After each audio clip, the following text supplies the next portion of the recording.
Is that the highest you're ever going to go? Oh, sugar. What? Just look. See where the nail is? Hey folks, welcome back to the channel. I'm Tim. This is the Restoration Couple. We're in the middle of this building series where we're building a cabin. You can see we've got walls behind us now. So that's what this video is all about. So without further ado, let's get on with it.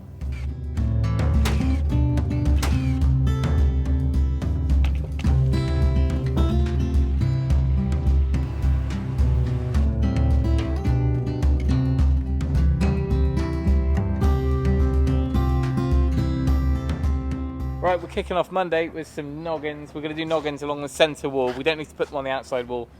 So we're going to, well, I'm measuring, Joe's marking, I'll cut, and then we'll fit them together.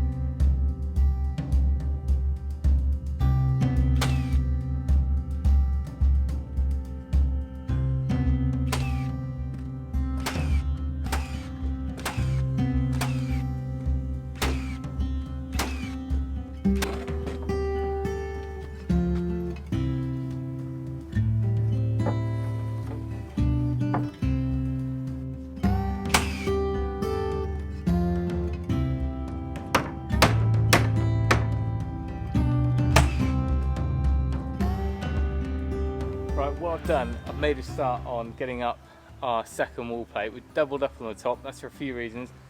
One is it just strengthens the whole thing, and it means that ideally your trusses or your rafters would land just above each stud. That would obviously be the strongest option, but if you do this, then it kind of spreads that as well. So we had a delivery this morning of pretty much everything we need this week to get to a really good point with the build. Just a shame that it's so flippin' sunny. I shouldn't complain, should I? But if it wasn't so bright, then I could just get the laser showing where all of our studs are and nail down them. Whereas now I'm going to have to get Joe or myself to go along with a Sharpie in the spirit level just to mark up that middle stud.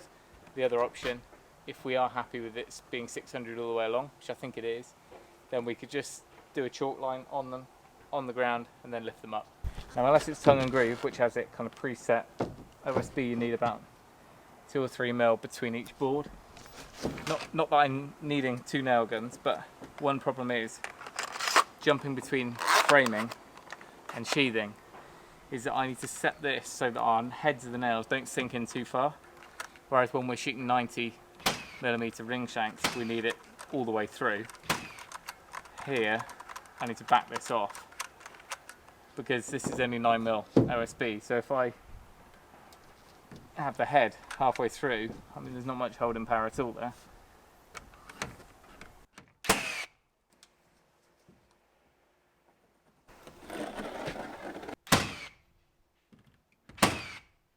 Come to see me. How was nursery? Good. These are walls. They are walls. That's Eden's bedroom wall. Which one is mine? Yeah, we haven't done your one yet.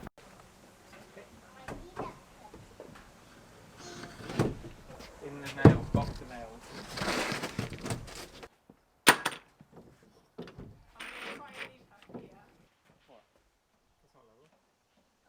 Have a look on top, see where the nail is. Is that the highest you're ever going to go? Oh, sugar.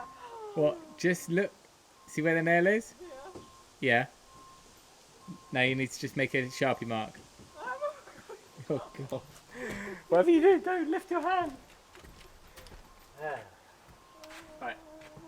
Yep, you need to mark it round on this side. Well, and both sides actually. Yeah. Except the centre. That's where the nail is. Careful.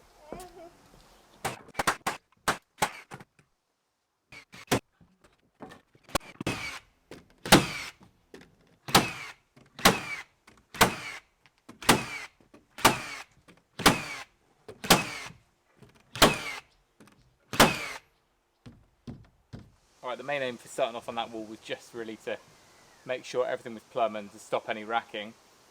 I can hold off now because a lot of this is really thin strips and I'd rather use offcuts rather than whole sheets. Now the external walls are obviously at 400 centimeters, so everything should be nice and solid. What we're going to do therefore is start where we started with the framing, because there may be an odd bit at the end of each wall. I'm going to board straight over these windows. There's a good reason for that. You'll find out later in the video why we've done it. Actually, you might even find out in a future video, because we're going to leave it as it is today. So today we're going to have an OSB wall with no windows. Our centres start on the corner. This stud, which is just simply there to catch the edge of the board, won't fit with our centres. So I'm going to start on this stud, and if we do that, we'll hit this stud and then carry on all the way through. All right, and as I was doing over there, these are 3mm, these nails, so that's the space I'm going to kick it up off the floor. The last thing to do is just to make sure that all of these are nice and tight. See, it's opened up a bit. If any of these are in the wrong place or the sill is off, and then we go whacking 10 nails in it, we're going to lose the ability to change anything.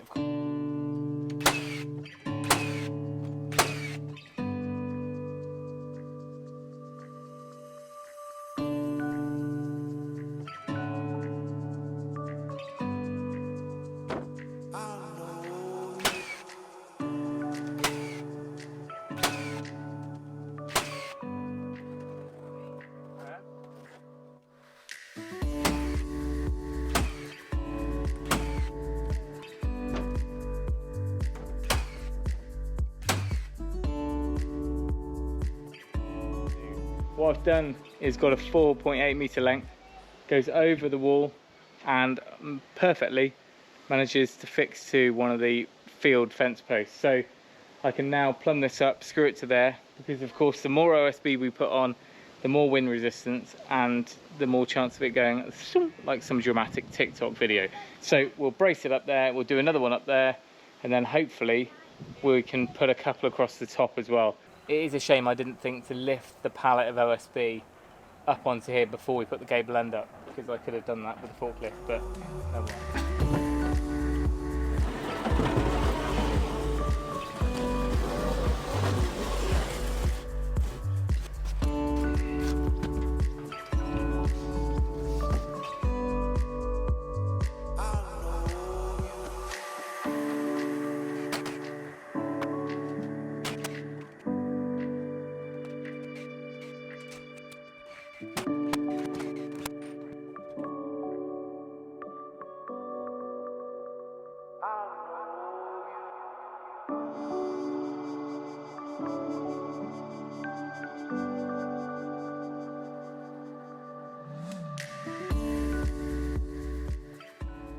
Well, we're back bright and early, it's still dry, and it's day 2 of our OSB stage of the project.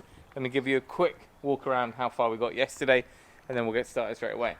Now the OSB's on, there's no chance of any wrapping. These braces can therefore come off. They were just kind of holding it nice and plumb until this point, with no chance of any movement. Joe did cut out this window, just because we had so much wind yesterday evening hitting this wall. We just thought that would ease it a little bit, but remember we've braced across this way, and I'm going to do a few more of those. So we've still got an end gap here which we'll cut a sheet for. I want to do whole sheets as much as I can first. We need to get all the tools out. I've got more nails arrived yesterday, so I don't think we're going to run out of anything. And these two bits here, again, I've got gaps which I need to come back in and sheet with an offcut, but they're becoming really handy because we can get materials in, and when we get our big 6.5 metre long beams in, I can bring them along on the forks, and we'll hopefully be able to slide them in onto a pallet truck and get them along to the other end.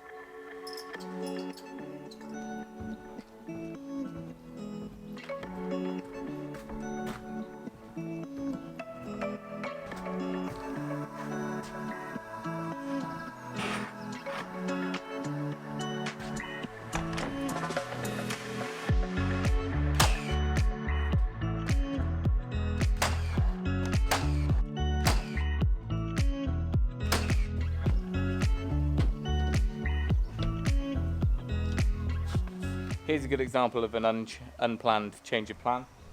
Our next sheet is going to end up here on a join. So we've built them in panels. This line here is basically a weak spot, So by spanning over it with a sheet of OSB, that is going to be the best thing we can possibly do to make it rigid. And of course also bringing our top wall plate over the top of that one. Yeah, so we're going to aim for this one. Start my next one on this side, split in the middle of that stud. That means that 2 sheets further down we've also got another break between panels. Then sheet down there, 3 sheets away, will also cover the joint.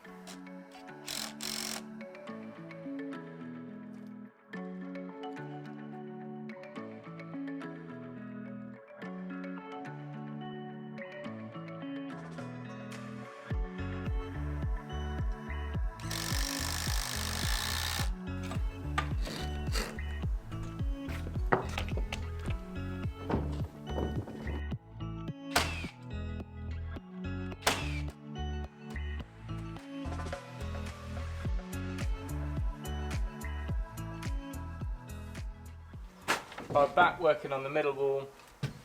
Slight change of plan here. Because we've got so many doors, we've got 1, 2, 3, 4 doors, the centres and the breaks where the sheets would end are just never quite where you want them. So I'm just making sure that they span over the panels, and I've clamped this one in and I'm going to cut it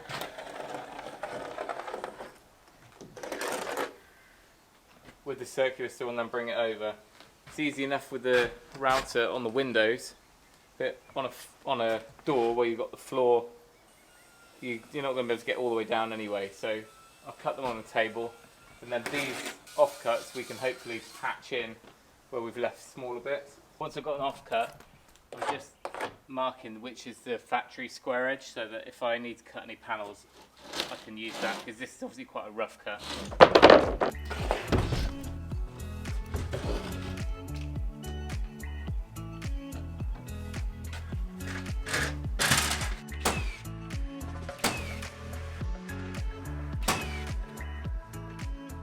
Right, a little bit of a change of scenery. We're going to move a load of materials in now.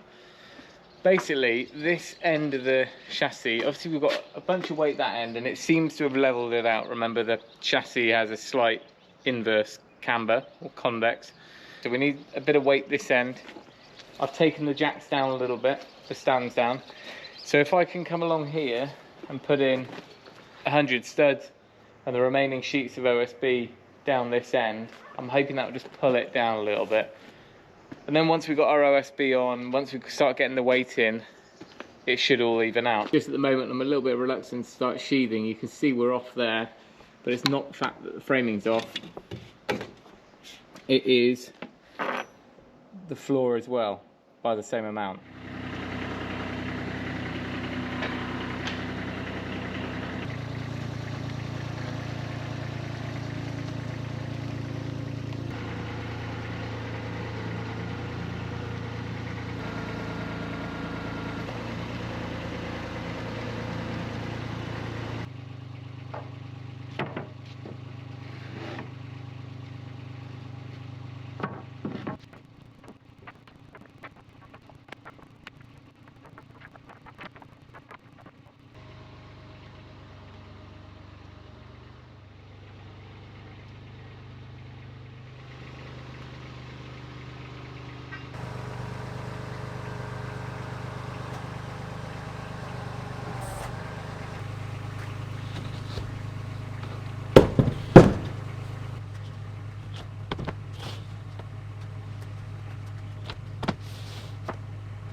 Got time on our side. We're in a state of home. I need you on my fire.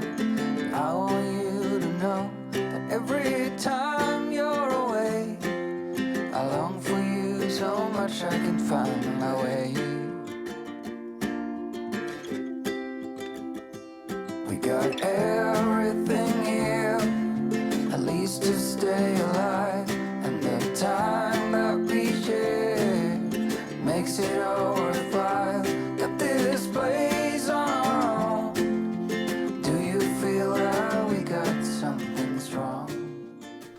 delivery time, and in true teenager YouTube fashion, I'm going to do an unboxing. I know I can hear you already. Actually, I can hear Joe already. She'll be the one looking at the footage. You've already got a mitre saw, Tim. Well, we've got the huge Bosch in the workshop, but that really is just a workshop machine until such time as we're doing absolutely loads of large joinery, i.e. this, where we could have brought it out and set it up. The problem with that one is it's so heavy and bulky, plus it's also already bolted down and kind of calibrated to those worktops. So I've tried to buy the smallest one I could, but I haven't gone cordless. Apart from the router, everything we're doing up here is cordless, and I'm not having to use extension leads at all. But I think it was an extra 150 plus batteries. I've got batteries, but they're probably not quite up to mitre saw usage. This was £200, so hopefully it's the sort of saw and the sort of size that it's going to be perfect for stud work. And there was another model which I think was either a little bit younger or there was something different. It had a slightly bigger cut. Anyway, it was £100 more. I think this looks like a decent machine for the money. It's awesome to see no polystyrene in packaging nowadays. A little bit of plastic around it, but no one wants a soggy box. There must be people who make a living who their whole career is just packaging design. It's so well thought out. I justified this one by saying that it's for Joe, simply because I can shout a measurement, or Joe's just been measuring everything up, writing down measurements, and I'm cutting it all. Simply because cutting just freehand with the saw, well, it just takes a lot of time to get used to. And I think Joe's definitely more comfortable on a mitre saw, so this could be the answer. And we've got the old Evolution stand, so we can use that as well.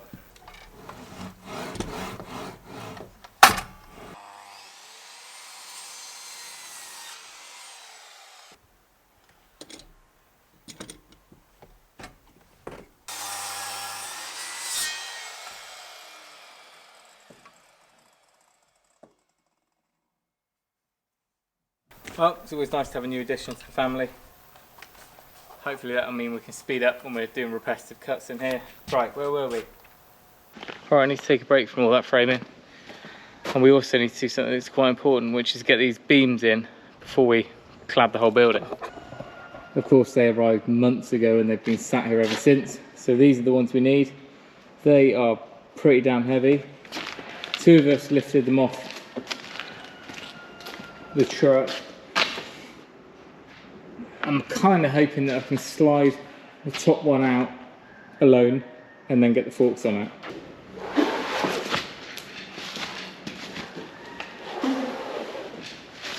Let's go Stonehenge style.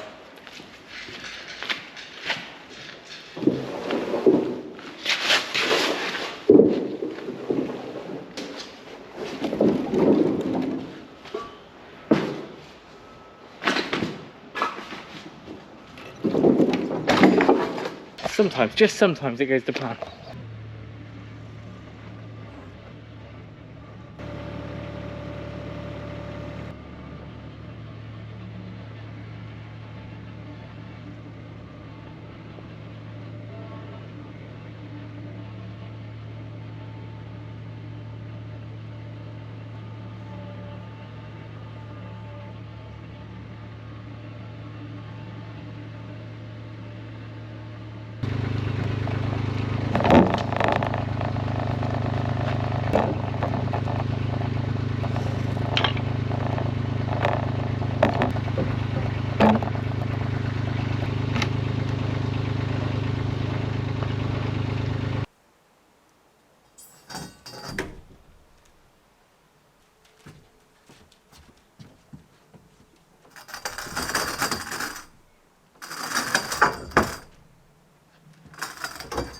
Well, a bit of rolling and shifting, that one's in.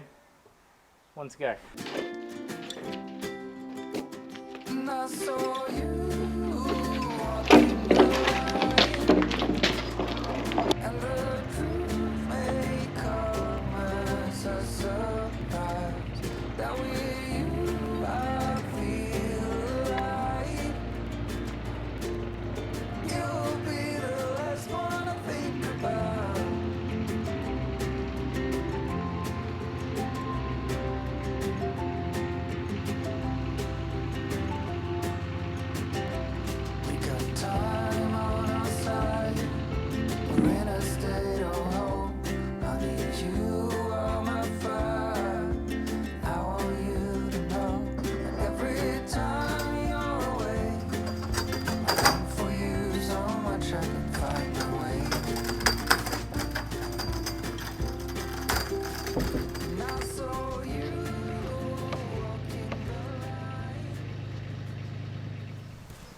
So from here we kind of know we can move it. All that's going to happen is it's going to go along that way, the same length again, and then hopefully I'm going to be able to hire a beam lift to get it up in place. Unless it happens that there's a couple of people here to help, but I doubt there will be.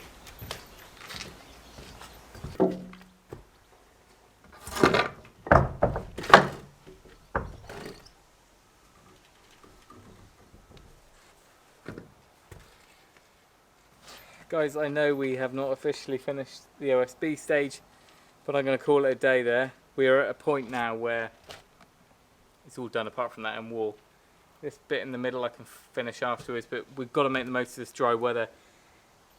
It's 4 or 5 more days of it, so because we're insulating from the outside, got the boards on, we can now set up some scaffolding, ladders, tower, whatever we need, and work around the outside. And finally, the last thing to do once we are coming around to the internals, which we'll obviously cover in a future video, is all of these expansion gaps and joins and transitions from floor to OSB. We want to make sure we seal those. I'm not going to go into that right now because we'll touch on that in the future, because that also involves ventilation and how we're going to sort that side of things out. For now, we should be fairly happy with how far we've got. We've marked up, Joe's gone ahead and measured all of these little gaps at the end. But as you saw, we left them for a reason. Beams are in. There's a few other bits that we might bring in through there.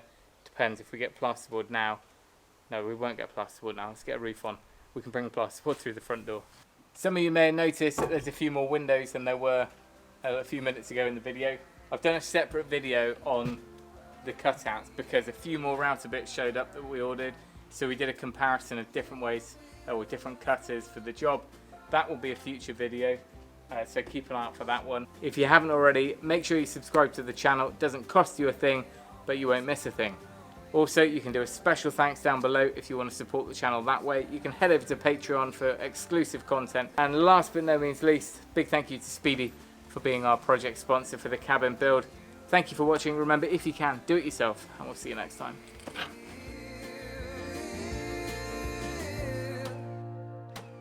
I saw